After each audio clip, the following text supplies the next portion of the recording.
¿Quieres conocer más de tus impuestos? ¿Saber tus derechos como contribuyente? Sintonízate en Frecuencia Fiscal, un programa de análisis, difusión e investigación con los contadores públicos Hugo René Ortiz y Luis Alberto Padrón. ¿Eres emprendedor, estudiante o empresario? Frecuencia Fiscal es para ti. Te invitamos a que seas parte de esta nueva cultura en los impuestos. Comenzamos. Buenas tardes, bienvenidos a su programa Frecuencia Fiscal. Los saluda el contador público Hugo René Ortiz. Saludamos a nuestro compañero en cabina, Yesenia Rodolfo. ¿Qué tal? ¿Cómo estás, Yedi? En esta, qué calurosa tarde de viernes aquí desde la cabina azul de Frecuencia Tech.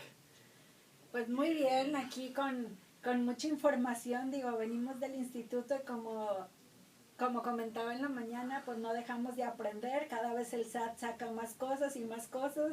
Entonces hay que estar siempre actualizados para hacerle frente a todo eso. Así es, sí. Este tema del comercio exterior, de los precios de transferencia, que pues en ocasiones se veía como algo aislado, sin embargo, pues es algo que completamente se relaciona, y en esta ocasión vamos a tratar de todavía cerrar un poco más el círculo, irnos un poco a los antecedentes donde surge todo esto, la cuestión de las maquiladoras, ¿no? Aquellas entidades que pues se caracterizan por digamos, tener inversión o que son propietarias de extranjeros, más sin embargo trabajan en el país, y ahí es algo muy raro, ¿no? Porque pues se utilizan digamos, servicios o productos del extranjero con mano de obra de territorio nacional, algunos productos de territorio nacional, y sale otro producto que en muchas de esas ocasiones se retorna al extranjero. Así es. Y ahorita, pues qué bueno que lo comentas, o sea, porque las maquiladoras con la reforma fue de las que más sufrieron cambios, sobre todo por la forma en que se estaba regulando, pues para hacer el pago de sus contribuciones. Pues prácticamente las maquilas, o sea, viene desde mucho tiempo atrás, y como lo podemos ver en México, pues como que siempre estaban buscando lugares, la mano de obra barata, esa forma, pues esa relación que ha habido con México, Estados Unidos, pues de buscar mano de obra barata, pues quisieran el trabajo de...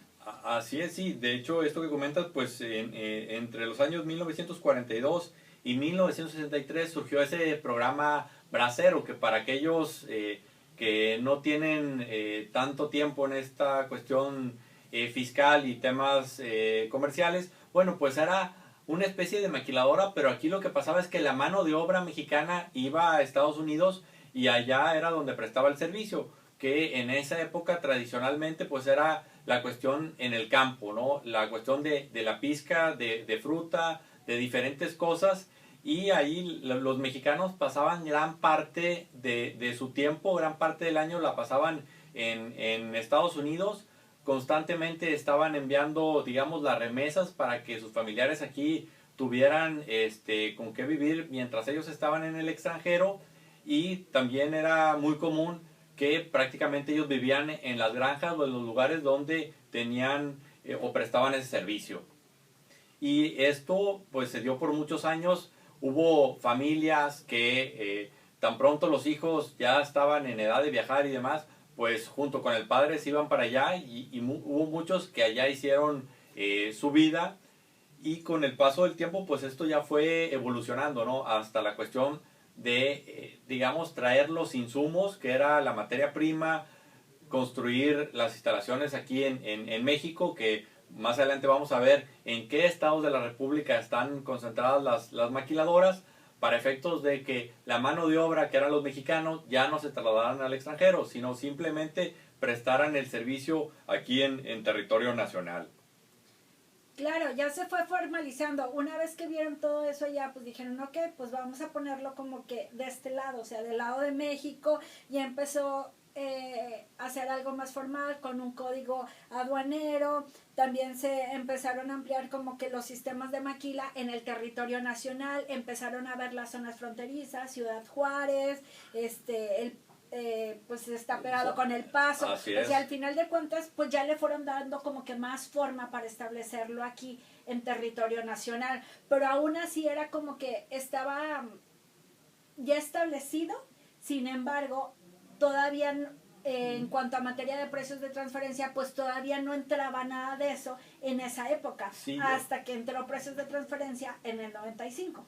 como que no estaba regulado, ¿no? O sea, digamos, porque al principio fue un ganar-ganar, ¿no? O sea, en el extranjero venía aquí a territorio nacional, se elaboraban sus productos, la mano de obra mexicana, la gente mexicana tenía empleo, entonces México, como decía, oye, pues tú ganas, yo gano, porque los mexicanos tienen trabajo, más sin embargo, pues habría que ver que en términos de fisco, como lo comentabas ahorita, que fuera justo tanto para los extranjeros como para los mexicanos, y ahí es donde ya empezó pues el tema de precios de transferencia, sobre todo con la cuestión de maquilas, porque en esa época era algo que ya se estaba dando. Claro, o sea, realmente más o menos en el 95, pues fue donde ya se empezó a pagar, por así decirlo, ISR por maquiladoras, o sea, antes nada más estaban establecidas y ya, pero se dieron cuenta que cada vez eran más las maquiladoras que se establecían en México y era donde decía el gobierno, bueno, y ahora yo qué tengo de ganancia. A mí que me toca. A mí que me toca. Entonces,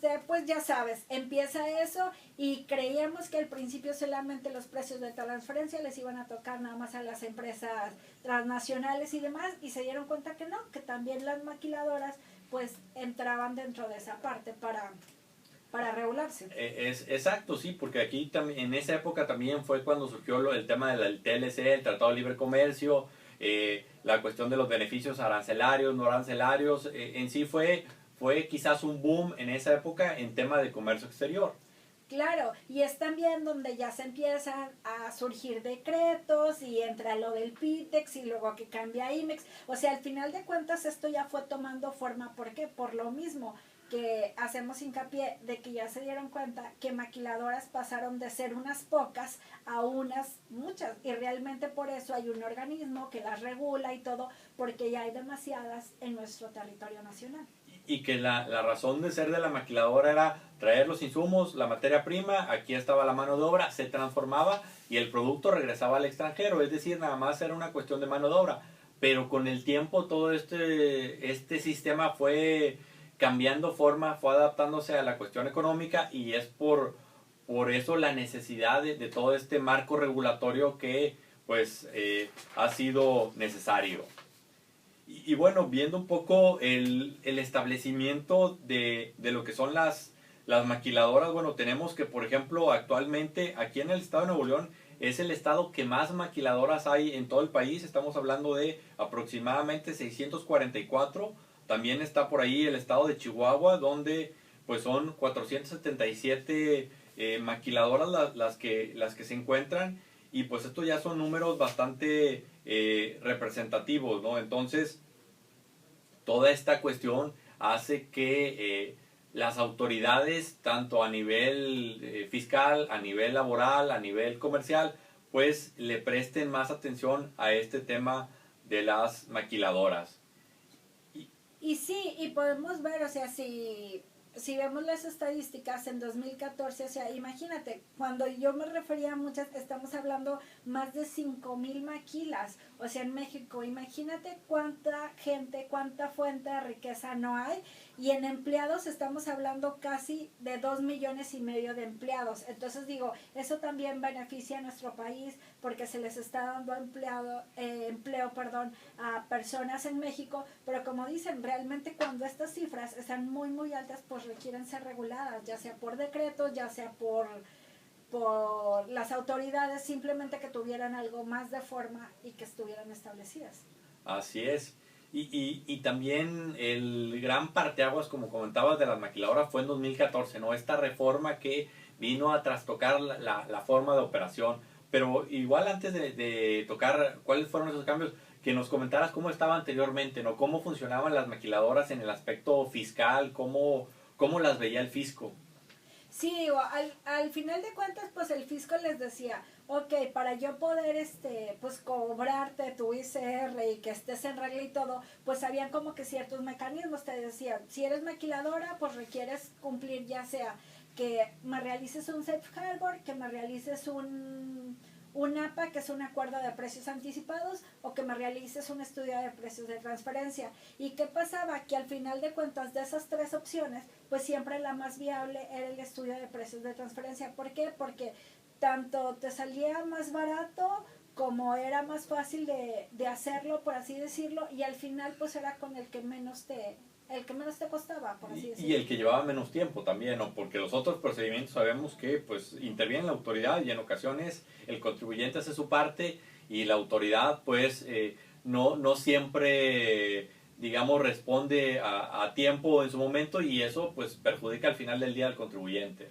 Sí, digo, bueno, el Safe Harbor es algo que también se realiza por parte del consultor. Sin embargo, pues el pagar el 6.5 o el 6.9, pues dices, oye, como quieras mucho. O sea, al final de cuentas siempre la opción más viable pues era el realizar el estudio. ¿Por qué? Porque la información estaba disponible. ¿Por qué? Porque es lo que la mayoría de las firmas, digo, al final de cuentas, desde que entró precios de transferencia en el 95, pues las firmas hemos ido creciendo conforme se ha ido desarrollando.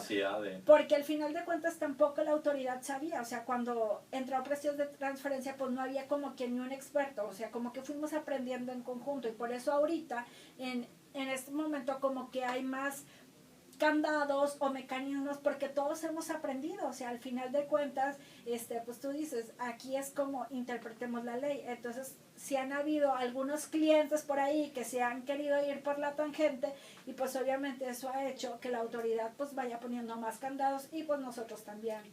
Y sí, y todo eso es cierto y esto también tiene mucho que ver porque pues recordemos que las maquiladoras son empresas establecidas en México que tienen insumos del extranjero que en muchas ocasiones o en muchos casos es lo que se pudiera conocer como un establecimiento permanente, que es cuando un extranjero tiene bienes en el país o tiene recursos que en principio pues eso se considera una persona moral y tendrían la obligación de pagar impuestos como tal. Sin embargo, está este caso particular de las maquiladoras que la ley lo regula y te dice en caso de que seas maquiladora, bueno, te aplican diferentes mecanismos para determinar el ISR, que son los que acaba de comentar Jedi. Sin embargo, pues los deben de cumplir, ¿no? Y como decías, a lo largo del tiempo han ido evolucionando este tema porque pues ha sido un aprendizaje mutuo por parte de la autoridad, por parte de los contribuyentes y este tema de la reforma es parte de esa evolución o parte de ese aprendizaje. Claro, y pues son de los mecanismos que ellos han tomado pues para tener como que un mejor control o una mejor regulación para las maquiladoras. Por ejemplo, ahorita de que con la reforma, pues decían, oye, todo el mundo se iba, o sea, las maquiladoras, la mayoría se iba por estudiar precios de transferencia, o sea, casi lo puedo asegurar que el 99.9 se iba por eso. ¿Por qué? Porque como te comento, era lo más fácil. ¿Y qué pasa cuando ya te dice la autoridad, oye, fíjate que ahora las maquiladoras ya no hay estudio para ellos, o se van con sus 6.5 sobre los costos o con el 6.9 sobre los activos o aplican un APA? Entonces, ¿qué pasa? Que si nosotros hacemos el cálculo del Safe Harbor, híjole, a veces la empresa tenía que pagar el doble o el triple de lo que le salía si realizaba el estudio de precios de transferencia. Entonces, pues, ¿qué dicen? Oye, tal vez tengo ahorita la capacidad pues para cubrir un año eso, 2 años, pero si sigo así, híjole, me va a terminar aniquilando. O sea, tú sabes cuántos son los costos en una maquila. Y que bueno, o sea, esos criterios parecían algo arbitrarios porque quizás no están relacionados con la rentabilidad que tenga la maquiladora. Entonces, pues a lo mejor en algunos casos eso no lo podemos comparar con la utilidad que pudiera tener, con el flujo que pudiera tener para poder pagar sus impuestos de acuerdo a ese esquema.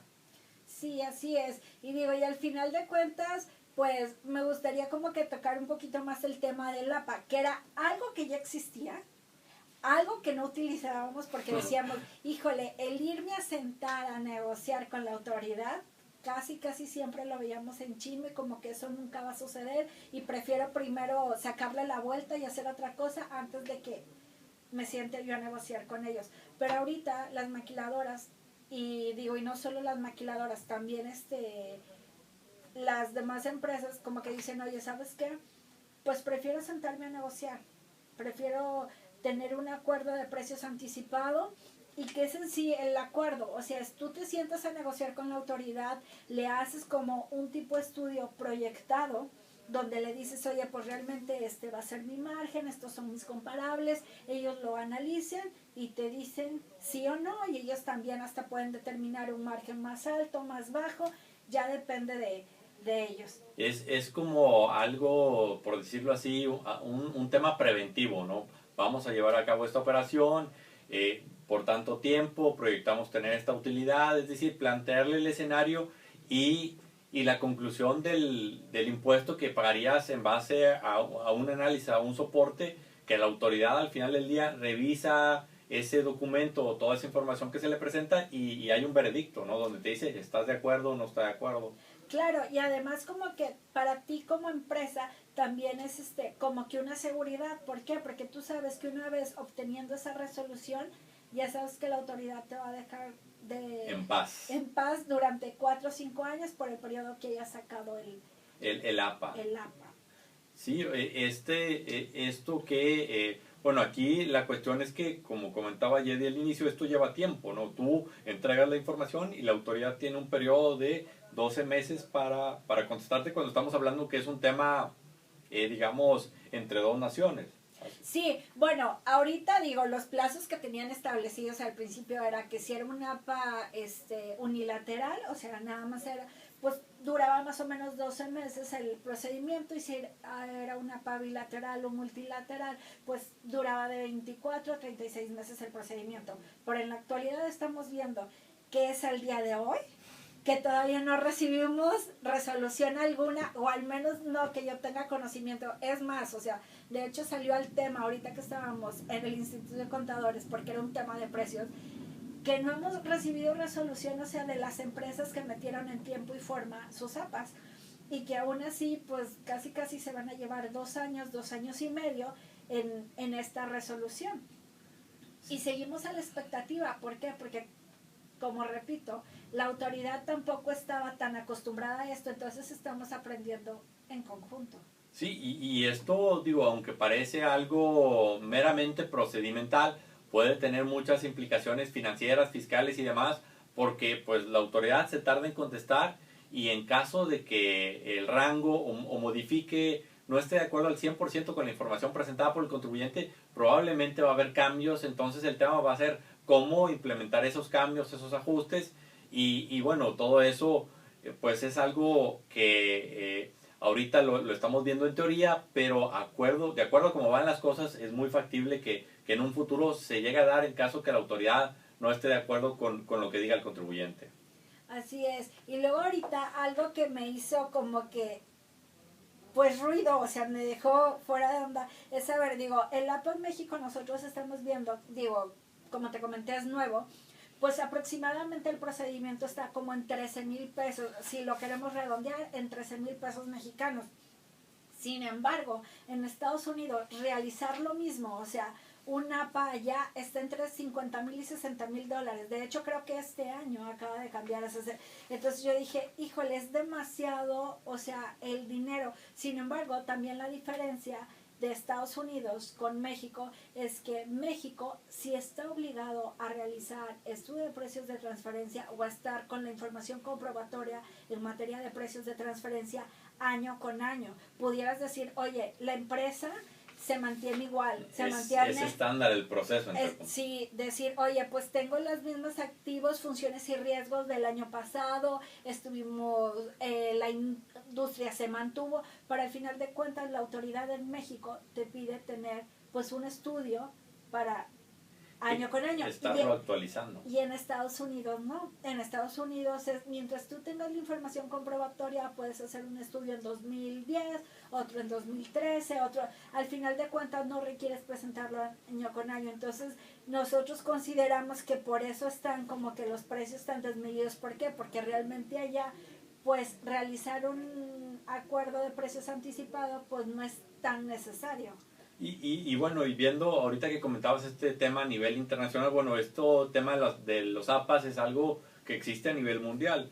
Así nada más como algunas estadísticas, bueno, 35 países del mundo adoptan o emiten esta cuestión de los APAs, y bueno, también pues se busca evitar la doble imposición, porque aquí saber cuánto le toca, en este caso al fisco mexicano y al fisco del otro país, para tener una base ya determinada, y de esta forma también se minimizan las disputas con las autoridades fiscales, porque ya lo que se está haciendo fue un previo acuerdo con la autoridad. Sí, así es. Yo ahorita que mencionas eso, digo, andaba buscando el dato y más o menos, o sea, ¿cuántas empresas no aplicaron APAS? Pues fueron más de 1,388 aplicaciones o solicitudes de APA. Imagínate toda la chamba que tiene la autoridad y todavía no nos ha podido liberar uno de esos 1,300. Entonces, más lo que se acumulan, porque hay empresas que aún así eligieron hacer Safe Harbor para el ejercicio 2014 y ya ahorita para 2015 nos dicen, ¿sabes qué? Mejor ayúdame a preparar toda la información para meter la solicitud para una APA. Digo, obviamente a ellos la resolución se las van a dar muchísimo después, pero ahorita nos estamos topando con esta, o sea, como que con esta situación que aunque ellos habían optado por una opción en el ejercicio 2014, ahorita para el 2015 ya quieren cambiarla. Así es. Sí, y bueno, ahorita que mencionabas esto de los APAS, en las estadísticas, bueno, prácticamente eran menos de 10 solicitudes las que se recibieron en los últimos 3, 4 años. Entonces, esto también, lo que comentabas tú del aprendizaje por parte de la autoridad, bueno, aquí la curva de aprendizaje va a ser exponencial, porque pues ya en muy poco tiempo tienen que atender una cantidad importante que quizás a lo mejor no tenían contemplado que esta fuera la reacción de las maquiladoras en cuanto a irse y solicitar lo que es el APA. Claro, y esto ha sido un trabajo en conjunto, o sea, hay un comité, tengo entendido que hay un comité que incluso las personas involucradas pues son también de firmas grandes, de contadores, y que ellos mismos, o sea, como que todos están compartiendo su información, porque sabemos la autoridad tampoco es experta Sí. entonces es como que ellos se están apoyando pues de las, digamos, personas que tienen mayor experiencia en esta rama. Y a lo mejor, o sea, el tema también de experiencia en cuanto al tema operativo, ¿no? Porque una cosa es ver a lo mejor la información de una maquiladora y demás, y otra es ya ver la operativa, o sea, cómo introducen sus mercancías, cuál es el proceso que llevan a cabo, porque también en el pasado se daba que en ocasiones, pues a lo mejor importaban todos los insumos, pero a lo mejor tenían ventas de esos bienes aquí en territorio nacional, y ese ya era un tratamiento diferente, un cambio de régimen aduanero, una serie de cosas que, pues ahora sí que yo creo que cada maquiladora es punto de aparte. No podemos generalizar en cuanto a cómo es el deber ser de las maquiladoras en general, sino es cada una analizarla y entender su operación. Claro, si nosotros lo podemos ver sería analizar caso por caso, pero también considero que otra de las cosas que tuvo que haber realizado la autoridad es involucrarse, o sea, como decimos, todos sabemos en teoría que es una maquila, pero en sí es meterse, ir, revisar cuáles son sus activos, sus funciones, sus riesgos, entender toda esa parte operativa para que realmente puedas emitir una opinión, puedas, o sea, hablar al respecto, porque al final de cuentas, o sea, es como vas a poder opinar de algo que desconoces. Sí, como dicen por ahí, con conocimiento de causa. Así es. Entonces es como que, digo, y nos ha sucedido, o sea, hasta cuando estudiamos la carrera decimos, híjole, en la teoría me lo sé, y cuando llego a la práctica te das cuenta que la teoría se quedó en la puerta porque ya porque no. ahora aplícale. Entonces digo, al final de cuentas pues también la autoridad eso está haciendo, o sea, Y que también comentábamos antes del programa que decías, oye, hay que identificar operación por operación, porque a lo mejor en alguna operación sí aplican precios de transferencia, en otra operación se va por el APA, o sea, hay que desmenuzar toda la cuestión para ver cuál es la definición y la integración de cada operación. claro, el APA se da realmente por transacción, o sea, no se da, digo, No es por empresa. No es por empresa, se da, digo, porque sí tenemos en la práctica que dicen, oye, realmente yo nomás quiero el acuerdo anticipado de precios para las regalías. ¿Por qué? Porque al final de cuentas saben que si tienen arrendamiento o si tienen servicios profesionales, pues no, o sea, saben que es más fácil poder obtener la información para poder analizarla, pero muchas veces la regalía es donde ya está un tema como que más... Sí, que al hablar de intangibles, pues ya no hay algún elemento que te diga así, ¿no? Ya entran criterios, entran una serie de cosas que lo que busca al final del día la maquiladora con el APA es la certidumbre, ¿no? Saber cuál es mi certidumbre, porque pues ellos hacen una inversión importante y lo están viendo a largo plazo, no para 1 o 2 años. Así. Sino es, o sea, todo lo que estoy invirtiendo en maquinaria y demás, bueno, ¿qué costos voy a tener? Y dentro de esos costos va el tema fiscal. Así es, digo, y al final de cuentas, pues es esto, es seguir aprendiendo, y yo considero que por lo mismo se están tardando tanto, porque al final de cuentas no pueden dar una resolución, un veredicto tomada la decisión al aire, realmente, o sea, yo creo que ni ellos mismos esperaban tantas solicitudes, o sea, como tú lo mencionaste, tenían 2 o 3 en el último año y que ahorita te llegan 1,300 solicitudes, oye, ¿y cómo le hago? Porque hasta ellos, o sea, ni el departamento de precios de transferencia tiene tanto personal como para darse, o sea, abasto para todo eso. Exacto, sí, es todo un reto que tiene, digamos, al principio parecía que el reto era para el contribuyente, para efectos de analizar, decidir por dónde se va y tener toda la información, y ahora ya digamos que el balón está en la cancha de la autoridad, ¿no? Yo ya hice mi parte, pues estoy esperando a que analices la información que te otorgué y que en base a eso des una conclusión. Claro, porque ya el contribuyente ya proporcionó todo, o sea, ya casi le enseñó lo que había en su casa, de que aquí están los estados financieros, todas las actividades del grupo, o sea, prácticamente ya se desnudó ante él, y ahora nada más falta que ellos pues le den la solución. Así es, y bueno, pues con este comentario tan ilustrativo concluimos el programa del día de hoy. Nos despedimos. Yesenia Rodolfo. Hugo René Ortiz. Que tengan una excelente tarde. Hasta la próxima. Esto fue Frecuencia Fiscal. Te invitamos a seguirnos sintonizando todos los viernes de 2:30 a 3 de la tarde. Gracias.